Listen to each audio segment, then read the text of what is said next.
उपनगरचा राजा म्हणून ओळख असलेल्या जोगेश्वरीतील जय जवान गोविंदा पथकाने एक दोन नाही तर तब्बल 3 वेळा 10 थर रचत विश्वविक्रम केलाय, ज्यामुळे दहीहंडीच्या इतिहासात सुवर्ण अक्षरांनी नवं पर्व कोरलं गेलं। त्याशिवाय अनेक वर्षांची प्रतीक्षा देखील पूर्ण झाली, कारण अनेक वर्षांपासून गोविंदा पथकांसमोर 10 थरांचा मानवी मनोरा रचण्याचं स्वप्न होतं। 2012 मध्ये जय जवानने 9 थर लावत Guinness book of world record मध्ये आपलं नाव कोरलं होतं। त्यानंतर या पथकाने 10 थर लावण्याचा अनेकदा प्रयत्न केला, पण ते अयशस्वी ठरले।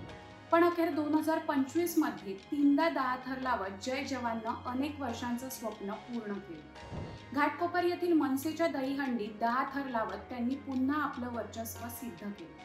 त्यानंतर रात्री ठाण्यातील प्रताप सरनाईक आयोजित संस्कृती प्रतिष्ठानच्या दहीहंडीत 10 थरांचा विक्रम रचला। त्यानंतर लगेचच ठाण्यातील मनसेच्या अविनाश जाधवांच्या दहीहंडीत तिसऱ्यांदा 10 थर रचत विक्रम केला, ज्यामुळे जय जवान गोविंदा पथकाचं सर्वत्रच कौतुक केलं जातंय।